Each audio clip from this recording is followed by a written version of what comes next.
Congratulations on your new dog. Thank you so much for adopting, and I'm sure you're really excited to just start your life with your new furry best friend. But before you just dive in and start getting in there with him, I just want to make sure that you set yourself up to succeed. All right? So that's what this quick tips are going to be. If you've got a new dog in your life, you brought a new dog in, regardless of age, there's certain things we can do to set him up to succeed to make sure you don't have problems.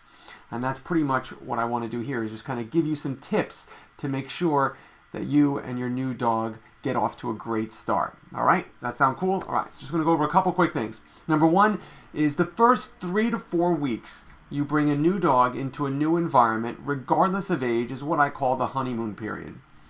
Okay, this is the time where you may not see true behavior yet.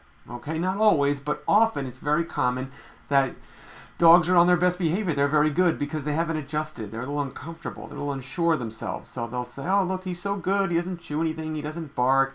And after about 3 or 4 weeks, all of a sudden, the dog goes, yeah, I guess I'm home. And then he's going to be himself. He's going to let his fur down. He's going to show you who he really is. And that's when all of a sudden, wow, he never barked before. Or, he never chewed anything before. That's when he's going to be a little more confident in his setting, and he will be himself and maybe push his envelope a little bit. Maybe doing some things that he didn't do initially when he was a little guarded and unsure about where he was. So during that period, you have to be a little bit careful, okay? Don't get cocky and think that everything is great and your dog is going to make no mistakes, when in the beginning he just may be a little inhibited. Okay, not always, but I just want to prepare you for that, and so you can understand that. All right, so understand that there usually is a honeymoon period, and we want to be very conscious of what we do during that period, because he or she is not really showing their real behavior just yet. Okay, number 2, the second thing I want you to think about is I want you to start slow. Okay, keep your dog's world small initially, because who knows where they were previously or what they were doing. We want to set them up to succeed by letting him get used to your environment. And that can have very different things than wherever he's been. Specifically, if he was in a shelter environment, there's nothing around him, but now you have all these distractions around you. So we want to keep his world nice and small. And then as you get to know him a little bit, you slowly expand it little by little. Now, the best way to do that is with a crate. So I always recommend crating in the beginning, because the crate, a lot of people see it as a negative thing, but if we're doing a crate the right way, they should love it. It should be a den. Dogs are natural denning animals, so they feel comforted in small and closed spots. That's where they're going to feel the best. So hopefully a crate, unless your dog has an aversion to crate, and that's a great way to keep them out of trouble. That's basically what I need them to do. I want to keep them out of trouble. Because even a dog, if you adopt an adult dog like I did many years ago, I didn't want to bother with house training, so I adopted a 10-month-old fully house-trained dog.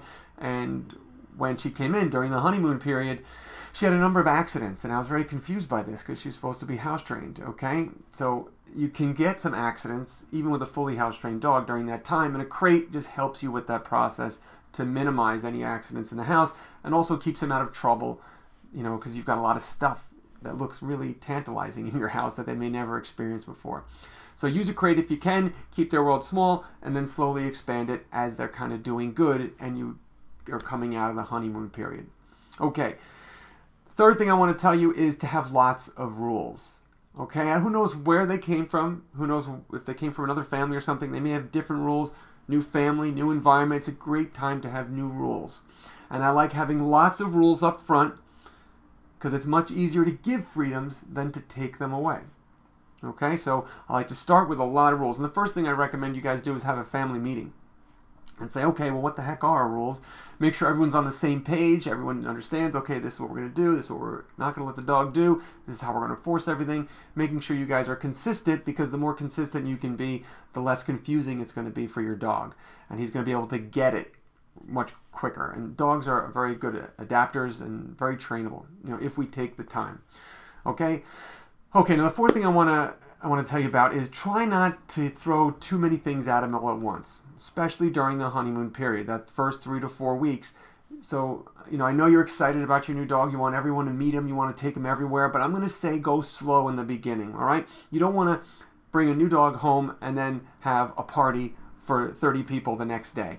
That is a lot to throw at a dog who may not be comfortable where he is yet, and he's trying to figure these things out. And you don't know him that much either. You don't know what kind of sensitivities he may have. You don't know what his likes or dislikes are just yet.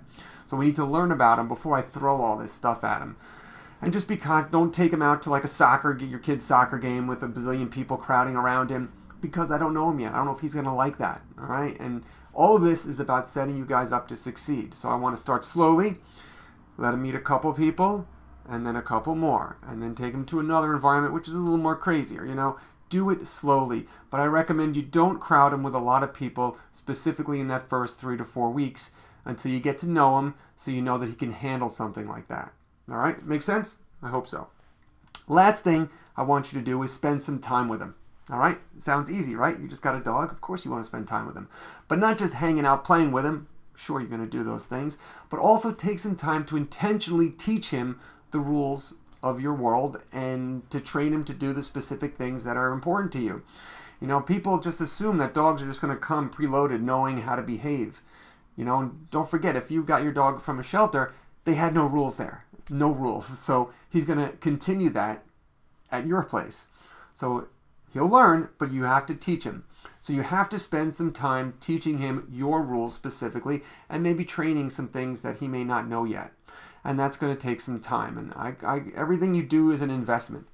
And if you invest wisely right now when you get your new dog, you're going to get to cash in on those investments in the future, And people who hire me and they have a lot of problems, a lot of times it's just because they invested very poorly in the beginning, or they didn't invest at all. So spend some time teaching your dog what to do in your world and training. And please, if you're not sure, get some assistance, okay? There's plenty of information here on my website, but also there's tons of trainers in your area. There's resources.